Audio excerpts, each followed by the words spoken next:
students, in today's video we'll discuss shapes of molecules. Shapes of molecules. किसी भी molecule की आपने shape determine करनी है, मीन्स उसकी ज्योमेट्री आपको बतानी है, तो हम वो कैसे करेंगे? इसके लिए हमें क्या चाहिए? The shapes are based upon the VSEPR theory. तो सबसे पहले VSEPR theory, ये क्या थ्योरी है? इसको हम वेस्पर थ्योरी बोलते हैं शॉर्ट में. That is valence shell electron pair repulsion theory. इसकी फुल फॉर्म क्या है? What is the full form of VSEPR? VSEPR it is the valence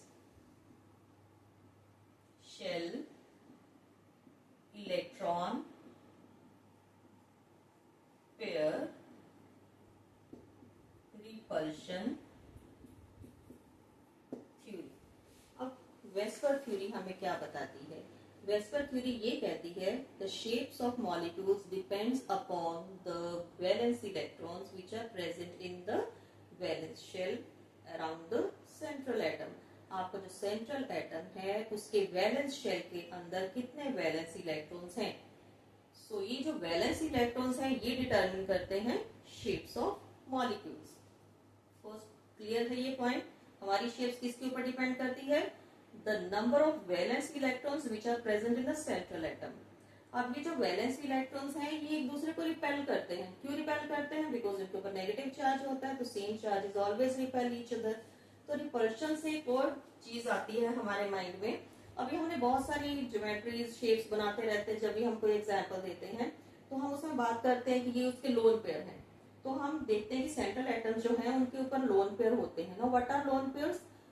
those electrons which are not participating in bonding. जो bonding में participate नहीं करते हैं उनको हम लोन पेयर्स बोलते हैं. तो हमारी वेस्पर थ्योरी क्या कहती है? The loan pair repulsion it is greater than lone pair bond pair repulsion which is further greater than bond pair repulsion. ये बहुत बहुत इंपॉर्टेंट पॉइंट है. वेस्पर थ्योरी ने क्या बोला है? Lone pair repulsion is greater than lone pair bond pair repulsion which is further greater than bond pair repulsion. So ये हमारे वेस्पर थ्योरी के कुछ दो वेरी वेरी इंपॉर्टेंट पॉइंट्स, और इन्हीं के बेस पे ही हमें सारी अपनी शेप्स डिस्कस करनी है. तो पहले हम शेप्स डिस्कस करेंगे सिर्फ उन मॉलिक्यूल्स की जिनके अंदर लोन पेयर नहीं होते हैं. फिर हम डिस्कस करेंगे वो मॉलिक्यूल्स जिनके अंदर लोन पेयर होते हैं. फिर वो मॉलिक्यूल्स जिनके अंदर एक से ज्यादा लोन पेयर होते हैं. सो इस तरह से स्टेप बाय स्टेप हम चलेंगे. तो सबसे पहले हम डिस्कस करेंगे जिनके अंदर सिर्फ बॉन्ड पेयर्स होते हैं. ठीक है? Shapes of molecules containing only bond pairs. तो ये हम सबसे पहले इनकी शेप्स डिस्कस करेंगे. चलिए लेट्स डिस्कस. फर्स्ट एग्जाम्पल मैं ले रही हूं BeF2. Beryllium. Beryllium is the central atom. Beryllium 4 electrons. इसकी आप कॉन्फ़िगरेशन लिखते हो 1s2 2s2. इसका वैलेंस शेल क्या रहेगा? 2. सो नंबर ऑफ वैलेंस इलेक्ट्रॉन्स, ये इसके 4 इलेक्ट्रॉन्स हैं, तो नंबर ऑफ वैलेंस इलेक्ट्रॉन्स कितने आए? 2. So these two valence electrons they will make bond with the 2 fluorine. Fluorine के पास 7 वैलेंस इलेक्ट्रॉन्स हैं. एक में मैं प्रॉपर आपको डॉट स्ट्रक्चर बनाकर बता रही हूँ. सो इस तरह से आपका BeF2 का आपका स्ट्रक्चर बना. सो इसकी ज्योमेट्री क्या रहेगी? अब आप देखिए क्या BE के ऊपर कोई लोन पेयर है? क्या इसके वैलेंस इलेक्ट्रॉन कोई बचा जिसने बॉन्डिंग में पार्टिसिपेट नहीं करा? है ही नहीं. 2 ही तो थे, दोनों ने बॉन्ड बना लिए. सो इसकी ज्योमेट्री क्या रहेगी? लीनियर. ठीक है? आपको क्या क्या चीजें पता होनी चाहिए? एक तो आपको ज्योमेट्री पता होनी चाहिए, दूसरा आपको bond angle.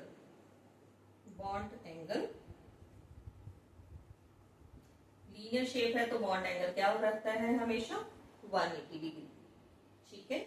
So this is the very simple structure जिसमें कोई भी हमारा लोन पेयर नहीं था. सेकेंड एग्जाम्पल मैं ले रही हूँ BF3. इस तरह से बारी बारी से हम बनाते जाएंगे, चेक करेंगे. BF3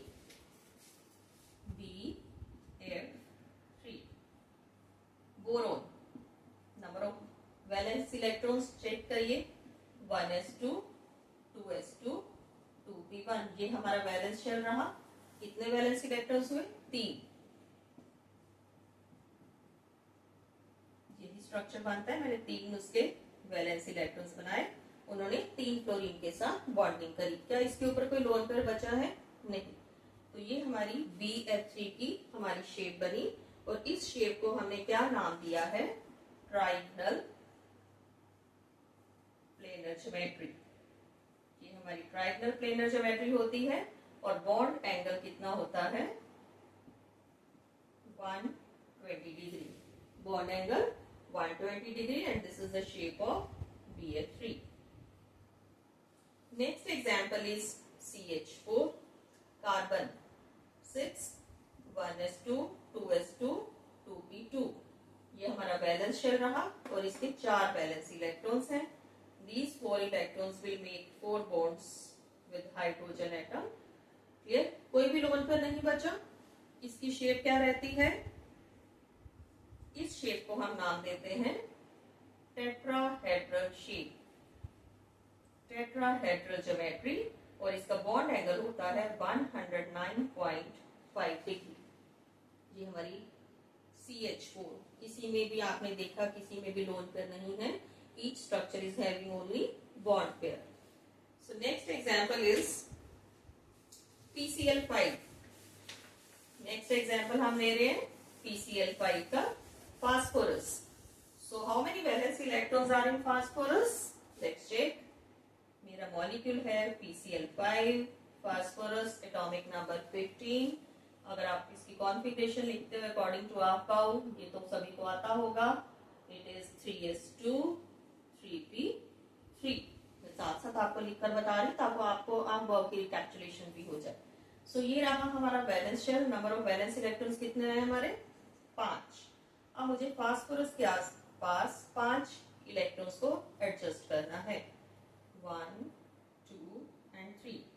so they will make structure like this. जो 2 इलेक्ट्रॉन्स हैं,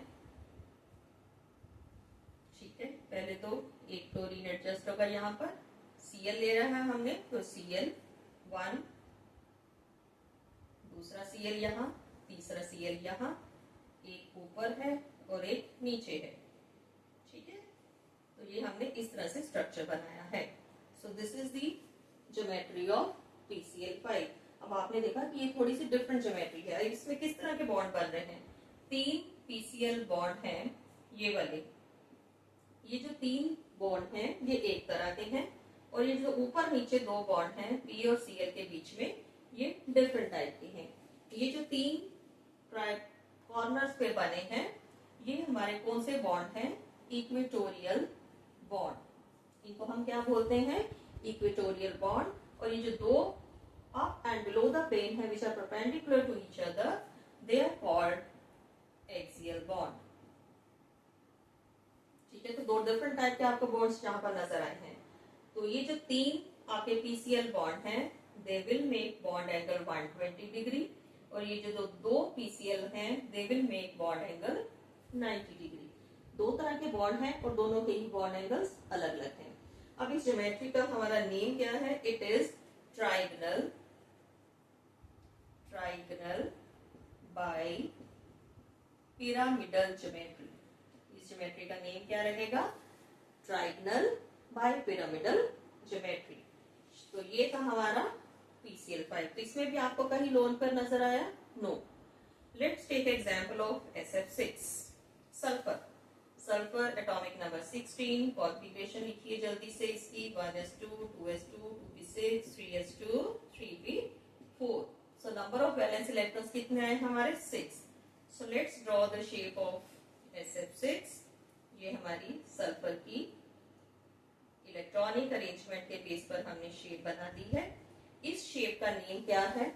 ऑक्टाहेड्रल शेप। Octahedral shape.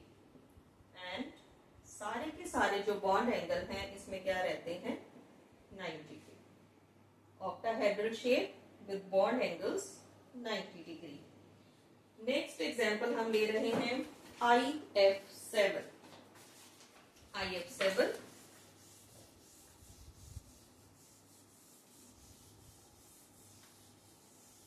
सभी हमने एग्जांपल करे हैं जिसमें सिर्फ बॉन्ड पेयर्स हैं, लोन पेयर नहीं है।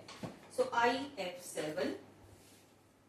अब सबसे पहले तो हमारे पास ये क्वेश्चन आता है कि आयोडीन, इतना बड़ा आयोडीन कहाँ जाता है? हैलोजन सबसे नीचे एंड में पीरियोडिक टेबल के उसकी हैलोजन के ग्रुप में जा रहा है। तो हम इतनी ज्यादा कॉन्फ़िगरेशन, इसका एटॉमिक नंबर बहुत ज्यादा होता है, तो हम कैसे इसकी कॉन्फ़िगरेशन लिखेंगे? तो इसका भी मैं आपको एक इजी सा मेथड बताती हूँ। आयोडीन हमारा हैलोजन है, तो हैलोजन कहाँ से स्टार्ट होती है? फ्लोरीन से, then chlorine, then bromine and then iodine. जब भी हम फ्लोरीन के वैलेंस इलेक्ट्रॉन्स लिखते हैं तो हम क्या लिखते हैं? 2s2 2p5, 9 इलेक्ट्रॉन्स होते हैं, तो कॉन्फ़िगरेशन यही लिखते हैं। और हमें ये भी पता है कि जब हम ग्रुप में मूव करते हैं तो there is increase of shell. तो जब आप Cl की लिखोगे तो यहाँ पर क्या आएगी? 3s2 3p5।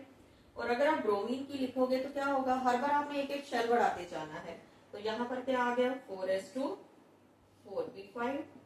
यहाँ पर क्या आ गया? 5s2 5p5। तो यही हमारी अंडर कंसिडरेशन है, यही मुझे चाहिए था, तो मुझे इस तरह से मैंने सॉल्व कर लिया। अब मुझे ये पता चल गया कि मेरा जो सेंट्रल एटम है उसके अंदर 7 वैलेंसी इलेक्ट्रॉन्स हैं और ये 5th शेल को बिलोंग करता है। सो let's draw the structure of IF7। देखते हैं कि इसकी शेप कैसे बनती है। सेंटर में मेरा सेंट्रल मॉलिक्यूल I है, सो इसकी शेप कैसे बनेगी? I मेरा सेंटर में है, ये तो नॉर्मल 5 आपके फ्लोरीन के साथ बॉन्डिंग करेंगे, और जो 2 फ्लोरीन है they will present above and below the plane. ठीक है, so this is the shape of IF7। और इसमें हमारे अगेन 5 I और F बॉन्ड एक तरह के हैं, 2 हमारे I और F के जो बॉन्ड हैं वो डिफरेंट हैं। ये जो आपके 5 डिफरेंट टाइप के जो बॉन्ड्स हैं, इनका नाम क्या है? इनका जो बॉन्ड एंगल है, ये हमारा नॉर्मल जो बॉन्ड एंगल है 120 डिग्री का है, और ये हमारा 90 का है। और इसकी जो शेप है it is pentagonal bipyramidal geometry. So ये हमने अभी शेप्स डिस्कस करी हैं जिसमें सिर्फ हमने बॉन्ड पेयर देखे हैं, कोई भी लोन पेयर नहीं देखा। तो बॉन्ड पेयर में रिपल्शन सबसे कम होती है, तो बॉन्ड एंगल्स को इतना ज्यादा वो इन्फ्लुएंस नहीं करते हैं। Now we will discuss the shapes of molecules which containing lone pair also. किसी में एक लोन पेयर हो सकता है, किसी में 2 भी हो सकते हैं। So let's try these examples. चलिए मैं सबसे पहले एग्जांपल ले रही हूं जिसमें एक लोन पेयर है। ये पॉइंट हमारा क्लियर हो जाएगा जब हम डिस्कस करेंगे। चलिए फर्स्ट एग्जांपल मैं ले रही हूँ shape of SO2 sulphur, atomic number 6। तो हमारे 6 वैलेंस इलेक्ट्रॉन्स हैं। सो मैं सल्फर के 6 वैलेंस इलेक्ट्रॉन्स बना रही हूँ।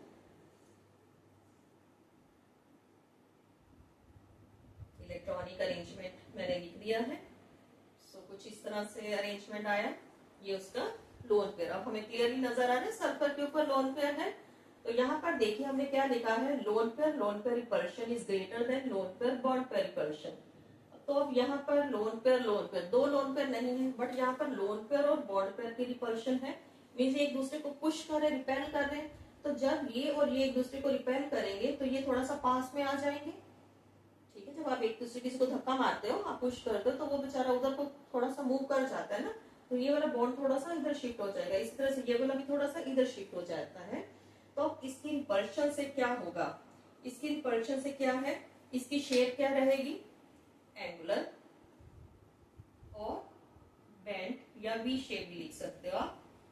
और इसका बॉन्ड एंगल, अभी हमने जब BF3 करा था तो उसकी शेप क्या थी? ट्रायंगल प्लेनर, और एंगल था 120। लेकिन अब इसमें लोन पेयर प्रेजेंट होने की वजह से क्या हो गया? इसकी शेप ट्रायंगल प्लेनर नहीं रही, क्या बन गई है? एंगुलर। और इसका बॉन्ड एंगल भी अब 120 नहीं आएगा, इसका बॉन्ड एंगल क्या रहेगा? 119.5 degree. So this is due to the presence of lone pair. तो यहाँ से हमारे ये पॉइंट क्लियर हुआ। Next we will discuss the shape of NH3।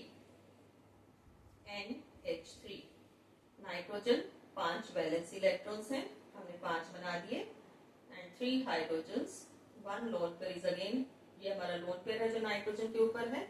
So this is lone pair and these are bond pair. तो इसमें अब की अगेन रिपल्शन है, लोन पेयर बॉन्ड पे रिपल्शन, लोन पेयर बॉन्ड पे रिपल्शन। तो ये इसको पुश करेगा, ये इसको पुश करेगा, ये आपस में एक दूसरे के पास पास आ जाएंगे। अब NH3 4 4 एटम्स हैं, टेट्राटॉमिक हुआ लाइक मीथेन। मीथेन में भी कितने थे हमारे 4 थे, क्योंकि एक लोन पेयर भी है ना ऊपर, तो कार्बन के पास भी 4 वैलेंसी इलेक्ट्रॉन्स थे ना, तो इसके पास भी है, तो इसको मतलब टेट्राहेड्रल ज्योमेट्री शो करनी चाहिए, लेकिन ये नॉर्मल टेट्राहेड्रल ज्योमेट्री शो नहीं करता है। It is due to the presence of lone pair. So lone pair bond pair repulsion की वजह से जो हमारा NH3 है, इसकी ज्योमेट्री क्या होती है, टेट्राहेड्रल नहीं होती है, इसकी क्या होती है, पिरामिडल ज्योमेट्री। इसकी शेप क्या रहती है, पिरामिडल, और इसका बॉन्ड एंगल 109.5 नहीं होता है, इसका बॉन्ड एंगल होता है 107 degree. It is due to the presence of this lone pair. Clear? चलिए वाटर का डिस्कस कर लेते हैं साथ में ही।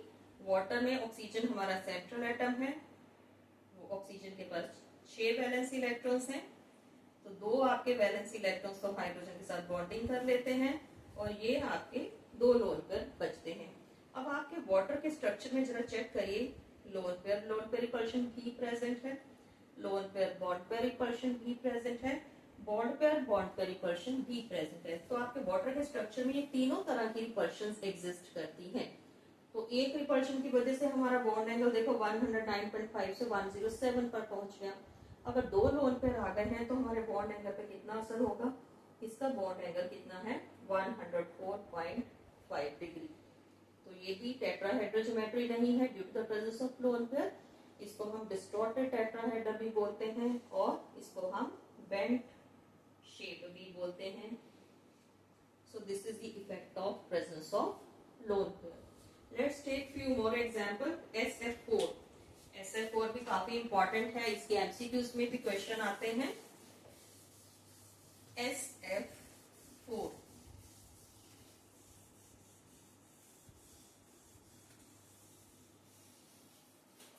SF4 जो है वो 2 तरह की शेप्स जो है वो शो करता है ऐसे। SF4 अब ये 2 ज्योमेट्रीज शो करता है। सल्फर के पास 6 वैलेंसी इलेक्ट्रॉन है, 16 एटॉमिक नंबर है, और 6 इसके वैलेंसी इलेक्ट्रॉन्स हैं। देखते हैं हम कि ये 2 कौन कौन सी शेप्स एग्जिस्ट करता है। सल्फर 6 वैलेंसी इलेक्ट्रॉन्स, तो मैंने 4 फ्लोरीन को एडजस्ट करना है। ये मैंने बनाए 2 लोन पेयर, 6 में से 2 लोन पेयर हैं, क्योंकि 4 ने तो फ्लोरीन के साथ एडजस्ट हो जाना है।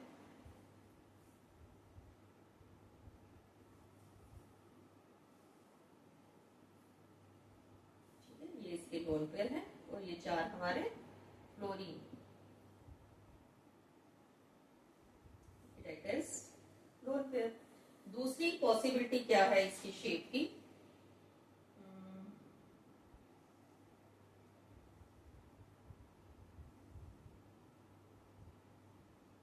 सल्फर फ्लोरीन, एक फ्लोरीन इधर।